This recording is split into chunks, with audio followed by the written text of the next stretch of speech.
Today, Putin's offer to end the war in exchange for large areas of Ukrainian land. Zelensky plans to travel to Washington for talks with Trump. Israel's military prepares to relocate residents to southern Gaza. The Canadian government moves to end an Air Canada strike. Spike Lee says ESPN will not air his docuseries on Colin Kaepernick. Voters in Bolivia head to the polls, and why Texas farmers fear the deadly screwworm. It's Sunday, August 17th. This is Reuters World News, bringing you everything you need to know from the front lines in 10 minutes, 7 days a week. I'm Tara Oates in London.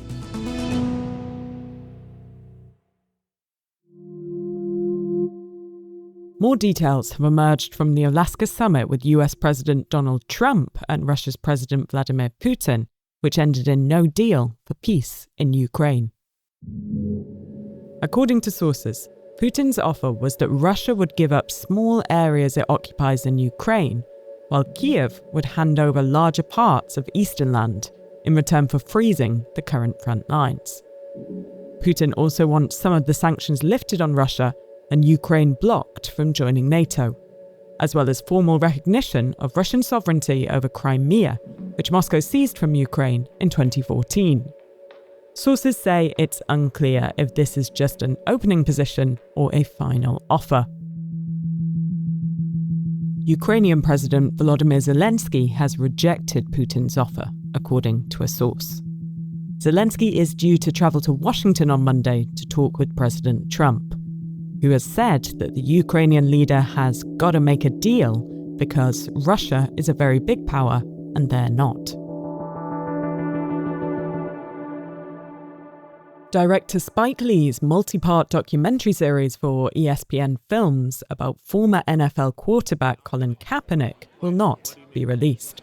It's not coming out. That's all I can say. Because? That's all I can say. It's not coming out on ESPN, or it's not? Not coming out, period. Asked why, the Oscar-winning director declined to elaborate, citing a non-disclosure agreement. In a statement to Reuters, ESPN said that all parties had collectively decided to no longer proceed with the project as a result of certain creative differences. Kaepernick played for the San Francisco 49ers from 2011 to 2016. And ignited a national debate when he knelt during the US national anthem to protest systemic racism and police brutality. Israel's military has announced plans to move Gaza residents from combat zones to the south, saying it's for their safety. The announcement comes as Israel prepares a new offensive to seize control of northern Gaza City. The United Nations Office for the Coordination of Humanitarian Affairs has warned that relocation could increase suffering, though it welcomed Israel's move to allow tents and other shelter equipment back into Gaza. Palestinian officials have said no place in the enclave is truly safe and have rejected the plan. Meanwhile, sources say Israel has been in talks with South Sudan about resettling Palestinians there. Israel said they've spoken with a few other countries about possible destinations, but both South Sudan and Israeli officials say no formal deal is in place.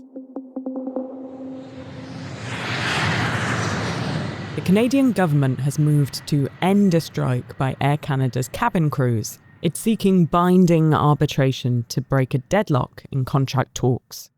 Thousands of Air Canada flight attendants walked off the job after months of negotiations over a new contract.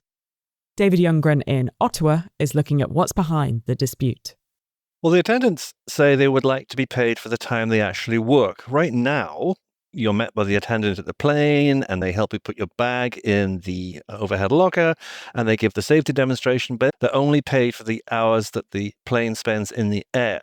And given that attendants can spend quite a lot of time before the plane takes off and afterwards, they've decided they want to be paid for the hours they work as opposed to the hours the plane actually flies. And how is Air Canada responding to some of those requests? Air Canada is coming out with what it says is a very generous pay bump, which they say is about 38% across the board. But the union disagrees with that, saying that the pay offer is staggered and will only result in about an 8 or 9% pay increase in the first year. And even though the airline is offering more money, it does not help them regain the purchasing power they had before inflation began to spike. Voters in Bolivia head to the polls today for a general election. It's a race that has been overshadowed by inflation and the absence of former leftist president Evo Morales, who is barred from running. Reporter Lucinda Elliott is covering the race. It's been governed almost continuously since 2006 by the leftist Movement for Socialism, or MAS party, that was co-founded by former President Evo Morales, who was the country's first indigenous leader.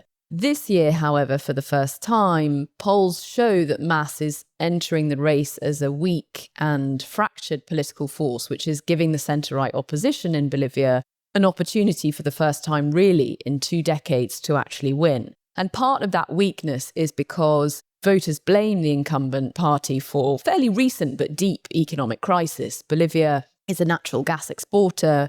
Those exports have collapsed in recent years. There are widespread shortages of fuel and food, and inflation is at a 40-year high. So the economy is front of mind for voters, and overshadowing the campaign really is the absence of not only the current president, Luis Arce, who is not vying for re-election, but also of the former president, Morales, who is this towering figure in Bolivian politics and who is constitutionally barred from running. He has actually called on the public to boycott the vote, and all of that has added a kind of a level of uncertainty, really, over how MAS and how the ruling party deal with the results if they are defeated and lose power, which is what the polls are showing. Now, this next story is a bit gross.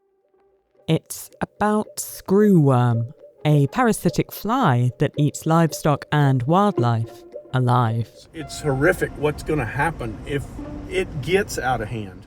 Kip Dove is a rancher out in Oakville, Texas, and he's not alone in fearing this tiny fly as it races north from Mexican herds. Reporter Heather Schlitz has been following the outbreak. It's a fly that will lay hundreds of eggs in the wounds of any warm-blooded animals, and those eggs, when they hatch, they will just eat the animal alive, and they really won't stop until the animal is dead. So right now, the screwworm fly is 370 miles south of the U.S. border in Veracruz, Mexico. And this is the first time in multiple generations that ranchers there have had to deal with the fly, which can just be absolutely devastating. And ranchers in Texas are extremely worried right now because it's heading north so quickly. And the estimates say that it could pose up to $2 billion worth of damage to the Texas cattle industry alone. How are they trying to respond? So the most powerful weapon that we have to fight screwworm infestations are sterile flies. And sterile flies are produced in just this one factory in Panama. They produce infertile eggs, and so it kind of kills the next generation of flies. And we just don't have enough of them. That plant is producing 100 million sterile flies a week, and that's not nearly enough to significantly slow the outbreak. And the treatment is just extremely arduous. You have to monitor every single head of cattle in every pasture, and these pastures can be just absolutely massive. So what might this mean for consumers? So the U.S. closed the U.S.-Mexico border to cattle imports, and the supply of cattle has shrunk to a 75 or so year low. And so because the supply is so low, it's raising prices, and these closures are helping beef prices get to record highs.